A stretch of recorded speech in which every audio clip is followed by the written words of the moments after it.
पण आता श्रीमंत असणे हा जर आशीर्वाद दिलाय देवानेच अब्राहमाला श्रीमंत केलं, इयोबाला श्रीमंत केलं, दाविदाला श्रीमंत केलं, शल्मोनाला श्रीमंत केलं. मग श्रीमंत असणे हा आशीर्वाद आहे. आणि मग इथं तर सांगितलं की दीन असणे हा सुद्धा आशीर्वाद आहे. धन्य जो आत्म्याने दीन तो धन्य. तर मग आता आपल्याला हे कळायला पाहिजे, जर दीन असणे हा आशीर्वाद असेल तर श्रीमंत असणे हा काय आशीर्वाद होईल का? नाही. तर मग इथं त्या गोष्टीचा तसा अर्थ नाहीये. तर इथं असं सांगितलंय की जे लोक स्वतःसाठी संपत्ती साठवून ठेवतात, म्हणजे स्वतःसाठी मला बंगला घ्यायला पाहिजे, मला गाडी घ्यायला पाहिजे, सगळं माझ्यापुरतं, मला फॉरेनला फिरायला पाहिजे, सगळं त्यांचं स्वतःपुरतं असतं आणि देवाच्या कार्यासाठी काहीही त्यांच्या म्हणजे संपत्तीतून ते देत नाही, देवाचं कार्य पुढे नेत नाही. म्हणजे मग त्यांची संपत्ती त्यांना, ते जोपर्यंत जिवंत आहेत तोपर्यंत त्यांना काय करेल, त्यांची संपत्ती सुखाचं लाईफ देईल. म्हणजे आलिशान गाडीमध्ये ते फिरतील, नंतर मग चांगल्या बंगल्यात राहतील, सगळ्या सुखसोयी ते हे करतील. पण एकदा की मेले की काय होणार आहे? श्रीमंत मनुष्याने लाजार, आपल्याला आपण बघितले की लाजार हा स्वर्गात गेला आणि श्रीमंत मनुष्य नरकात तळमळत होता. तर मग जोपर्यंत ते जिवंत आहेत तोपर्यंत त्यांना सुख समाधान मिळेल, पण नंतर मेल्यानंतर त्यांना ते मिळणार नाही. मग इथं काय सांगितलेलं आहे की जर आपण जर देवाच्या कार्यासाठी आपले पैसे वापरत नसो, नुसते स्वतःसाठीच ठेवत असलो, तर ते मग ते त्याची संपत्ती ही त्याचा शाप होईल. म्हणजे श्रीमंत असणे हे पाप नाहीये, तर आपली संपत्ती फक्त स्वतःसाठी राखून ठेवायचं हे पाप आहे. आणि मग ते जर आपण जर तसं केलं तर ती आपली संपत्तीच आपला शाप होईल. म्हणजे बघा, आता आपण बघतो बरेच हिरोईन किंवा अनेक लोक बघतात, ते श्रीमंत आहेत पण त्यांची मुलं ड्रग ऍडिक्ट आहेत, अजून काय काय काय काय सगळ्या चुकीच्या घाणेरड्या गोष्टींमध्ये ते अडकले. म्हणजे श्रीमंत असून त्यांना काय सुख आहे का त्याच्यातून? नाही. कारण त्यांना काय सांगितलं, देवाचं वचन सांगतं श्रीमंतीच त्यांचा शाप होईल. म्हणजे त्यांच्या श्रीमंतीच्या हाय क्लास त्यांच्या जीवनशैलीमुळे ते काय झालेलं आहे, त्यांचं श्रीमंतीच त्यांचं काय झालेलं आहे, शाप झालेली आहे. आणि मग आता जर आपल्याला मग म्हणजे देवाचं वचन काय सांगतं की जोपर्यंत आपण देवासाठी काय करत नाही तोपर्यंत आपली ही श्रीमंती काही उपयोगाची नाही. मग अजून त्याच्यासाठी सांगितले, येशूनी सांगितलं की श्रीमंत मनुष्याला स्वर्गाच्या राज्यात जाणे फार अवघड आहे. कारण श्रीमंत मनुष्याला समजा 10 लाख पगार असेल तर त्याला किती दशमांश, म्हणजे किती 1 लाख दशमांश. समजा त्याचा 5 लाख पगार असेल तर त्याचा 50,000 दशमांश. एवढी मोठी रक्कम देवासाठी मी कशी काय देऊ, असं त्यांना प्रश्न पडतो. म्हणून मग त्यांनी काय सांगितलंय की म्हणून येशूनी त्यांना श्रीमंत लोकांना असं वाटतं की मी एवढं कसं काय देऊ, एवढं कोण देतं का? आणि मग त्यामुळे गरीब लोक, त्यांना 10,000 20,000 पगार असतो, त्यांना 2,000 द्यायला काय नाही वाटत. पण ह्या श्रीमंत लोकांना लाखांनी द्यावं लागतं देवाच्या सेवेसाठी. मग ते देत नाही, कारण त्यांना ते एवढी मोठी संपत्ती आपली देवासाठी देणं हे त्यांना अवघड वाटतं. म्हणजे संपत्तीचा त्याग करणं त्यांना अवघड वाटतं. म्हणून की श्रीमंतांचा स्वर्गाच्या राज्यात प्रवेश होणे अवघड आहे. मग ह्याच्यातून आपण हे शिकतोय की आत्म्याने दीन होणं. म्हणजे आता इथं श्रीमंती म्हणजे गरीब श्रीमंत असा नाही भेदभाव, तर आत्म्याने दीन होणं म्हणजे स्वतःला एकदम रिकामं करणं. म्हणजे स्वतःमध्ये जो काही अहंकार आहे, आपल्या प्रत्येकात जन्मापासून काय भरलेलं आहे, कारण आपण आदामाचं संतान बीजापासून आलेलो आहोत. म्हणून त्याचं ह्याच्याप्रमाणे आपल्यात काय आलेलं आहे, मूलतः प्रत्येक मुलगा लहानपणापासून मुलगा मुलगी पहिलं स्वार्थीपणा त्याच्यात येतो, अहंकार येतो, गर्व येतो, ह्या सगळ्या गोष्टी त्याच्या जन्मापासून त्याला येतात. म्हणजे त्याला काय म्हणतात, जुना मनुष्य. काय म्हणतात त्याला, जुना मनुष्य. आणि मग हा जुना मनुष्य, जुना स्वभाव आपल्याला दोषी ठरवतो की नाही बाबा मी पापी आहे. मग आता ज्यावेळेस जुना स्वभाव आपल्याला दोषी ठरवत असतो तेव्हा काय करायचं? जुना स्वभाव म्हणजे आदामाद्वारे जे काही शाप भूमीवर आले, तर ते त्या शापाद्वारे आपण आपल्याला काय आपलं काय होतं, पापमय देह आहे ना आपला.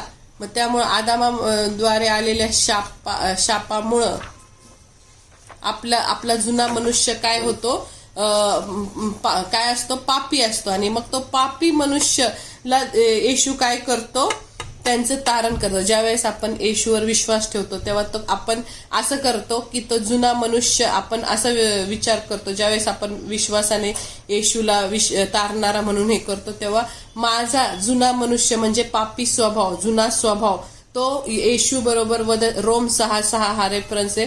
येशू बरोबर वधस्तंभावर माझ्यातला जुना मनुष्य लटकला आहे आणि त्याच्या मरणात तो माझ्यातला जुना मनुष्य पण काय मेलेला आहे आणि येशूच्या मरणात बाप्तिस्मा घेतल्यामुळे आता मी तो जो जुना आहे तो नाही, येशूने रक्त सांडल्यामुळे माझा जुना स्वभाव काहीच राहिलेला नाहीये. आता माझ्यात फक्त नवीन मनुष्य जो निर्दोष आहे, जो पापी नाहीये, निस्वार्थी आहे, असं जे काही येशूचे स्वभाव गुण आहेत ते आपल्यात आलेले आहेत. असं येशूची इच्छा आहे की आपण असं जगावं. त्या सामर्थ्य म्हणजे आपण आपल्या पापांना आता काय झालेलो आहे, मेलोय.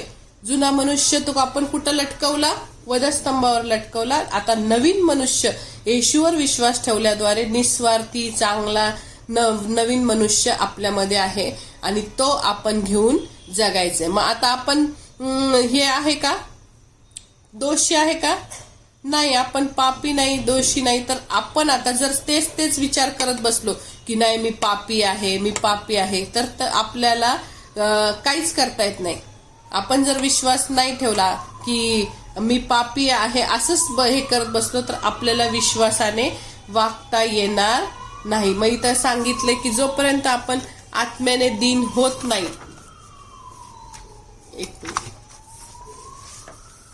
आता इथं सांगितलंय की जोपर्यंत आपण आत्म्याने दीन होत नाही तोपर्यंत आपल्याला स्वर्गाच्या राज्यात प्रवेश नाही. मग आता इथं सांगितलं की सगळ्यात नम्रतेचं उदाहरण म्हणजे कोण, प्रभू येशू ख्रिस्त. तर प्रभू येशू ख्रिस्त त्यांनी काय केलं, नुसतं तो काय नम्रच नव्हता तर तो सगळ्यात मोठा आदर्श होता. तर तो देवाचा स्वरूपाचा होता, म्हणजे तो देवच होता. अख्खी पृथ्वी, स्वर्ग, चंद्र, तारे सगळं त्यांनी, समुद्र, आकाश सगळं त्यांनी बनवलं आणि तो सगळ्यात उत्पत्तीचा पहिला होता आणि सगळ्यात श्रेष्ठ असून सुद्धा त्यांनी स्वतःला काय केलं, एकदम नम्र केलं. आणि नुसतं नम्र करून नुसता माणूस बनून आला नाही तर त्यांनी दासाचं स्वरूप घेतलं आणि दासच नाही तर त्यांनी गुन्हेगाराची शिक्षा त्यांनी स्वतःवर घेतली. म्हणजे जी ख्रिस्तामध्ये जी वृत्ती आहे, स्वतःला दास केलं त्यांनी, ती आमच्यामध्ये असावं असं त्याला वाटतं. आत्म्याने दीन होणं म्हणजे ख्रिस्तासारखा स्वभाव आपण आपल्यामध्ये घ्यावा. मग आता जे काही देवाचे गुण आहेत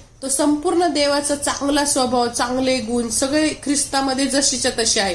तो देवाच्या बरोबरीचा तर तो खुद्द देवच होता आणि त्याने एवढा मोठं फायद्याचं गोष्ट होती त्याची की काय कमी होतं त्याला. स्वर्गात सगळं व्यवस्थित त्याचं चाललेलं, सगळे देवदूत त्याच्या पाया पडत होते, त्याची स्तुती स्तवन होत होतं दिवस रात्र आणि त्यामुळं तर सगळं चांगलं होतं. पण त्यांनी सगळं ते बाजूला सारून सुख समृद्धी त्यांनी काय केलं आपल्यासाठी, आपल्या इथं पृथ्वीवर जसं काय मग की तो एवढा हाय क्लास म्हणजे एकदम रतन टाटाच्या लेवलचा माणूस जेव्हा झोपडपट्टीत राहायला येतो तिथं अटॅच टॉयलेट बाथरूम सुद्धा त्यांच्या घरात नसतं. अशा प्रकारे येशूला वाटलं असेल की जो एकदम हाय स्वर्गात राहील. हे माणूस तर मी एक उदाहरण दिलं, पण माणूसच एवढा श्रीमंत असेल आणि तो जर झोपडपट्टी जिथं अटॅच घरात टॉयलेट बाथरूम पण नाही, बाहेर जावं लागतंय, अशा स्थितीत तो आला असं आपण समजून घेऊ. म्हणजे फॉर एक्झाम्पल की अशा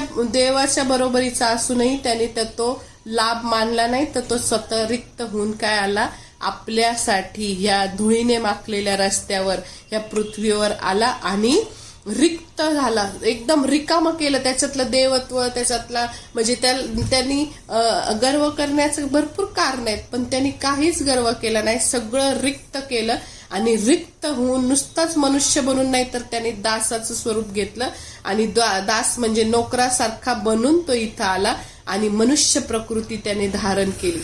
मग आता इथं असं सांगितलेलं आहे की ख्रिस्त देवाच्या बरोबरीचा होता व आता तो आहे, तो देव आहे. मग त्याला त्याच्या ह्याच्यासाठी वतनासाठी झगडा करावा लागतो का? ते सगळं त्याचंच आहे. सगळं जेवढं जग आहे ते सगळं काय आहे त्याचंच आहे. पण त्याच्यात आपण पण मग त्याच्यावर विश्वास ठेवला. योहान 1:12 प्रमाणे जितक्यांनी येशूचा स्वीकार केला तितक्यांना म्हणजे त्याच्या नावावर विश्वास ठेवणाऱ्यांना त्याने देवाची मुले होण्याचा अधिकार दिला. तर आपण आता फक्त त्याच्यावर विश्वास ठेवायचा, तर आपण त्याची मुलं झालो. आणि मग अशा प्रकारे आपल्यात आणि त्याच्यात एक फरक होता, तो म्हणजे त्यांनी कधीही पाप केलं नव्हतं. निर्दोष असा तो कोकरा होता आणि तो स्वतः मानव रूपा बनून इथं आला, या पृथ्वीवर आला आणि त्याने आपल्या पापांसाठी त्याचा प्राण दिला. आणि मग त्याने इतकं मनुष्य प्रकृती तर धारण केलीच, एवढंच नाही तर त्याने त्याच्यापेक्षा नीच स्वतःला केलं. आपल्या तोंडावर एखाद्या माणसाचं तोंड थुंकीचा एक कण जरी उडाला तर रस्त्यावर भांडणं होतात बघा, गुटखा खाऊन लोक थुंकतात, मारामारी होते. पण ख्रिस्ताच्या तोंडावर 500 लोक येऊन थुंकले. नुसतं मनुष्य प्रकृती धारण नाही केली तर त्याने त्याच्याहून नीच केलं स्वतःला, सामान्य गुन्हेगार.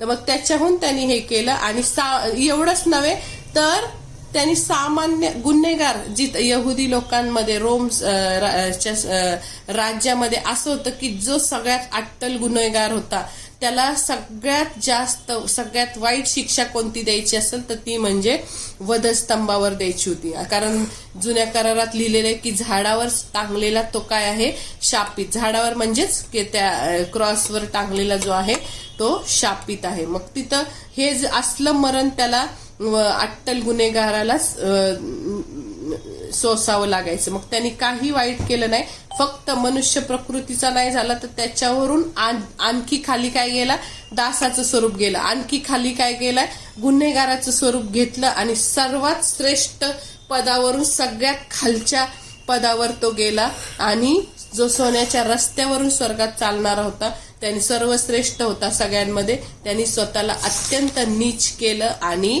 म्हणून देवाने त्याला काय केलं, सर्वोच्च केलं. आता असं वचन सांगतं की त्या देवाने एवढं मोठं त्याला अधिकार दिले की प्रत्येक गुडघा, आता ह्या शेवटच्या काळात असं होणार आहे, हे वचन पूर्ण होणार आहे की प्रत्येक गुडघा येशूच्या नावाने काय होणार आहे, टेकला जाणार आहे. आणि प्रत्येक जण त्याच्यावर विश्वास ठेवणार आहे आणि प्रत्येक जण म्हणणार आहे येशू हाच प्रभू आहे, येशू हाच प्रभू आहे.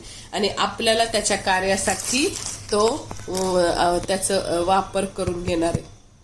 कळलं की तो पूर्णपणे दीन म्हणजे कुठल्या कुठल्या स्वरूपातून गेला की दीन म्हणजे स्वतःला त्यांनी रिकामं केलं. जे काही त्याचं वैभव, सोन्याचे मुकुट घातलेले 24 लोक त्याच्या समोर दिवस रात्र त्याची स्तुती करतायत, सगळं एवढं मोठं वैभव त्यांनी सोडून पूर्ण खालच्या पदाला आला, मनुष्य रूपात आला, स्लम मध्ये आल्यासारखा आला. नंतर मग दासाचं स्वरूप, कोण काय म्हणायचं, येशू चल माझी मुलगी मेली तिला बरं कर, दास हा चल येतो, असं करून दासाचं रूप घेतलं. दासापेक्षा खाली कुठं गुन्हेगाराची शिक्षा सगळी डोक्यावर घेतली.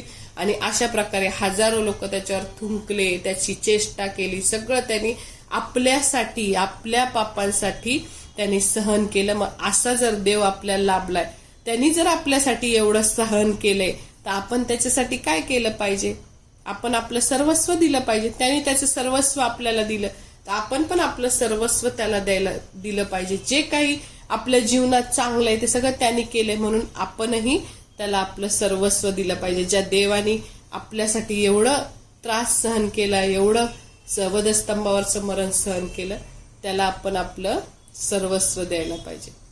कळलं? हे एकच वचन आज झालं जो आत्म्याने दिन. उद्या त्याच्या पुढचं वचन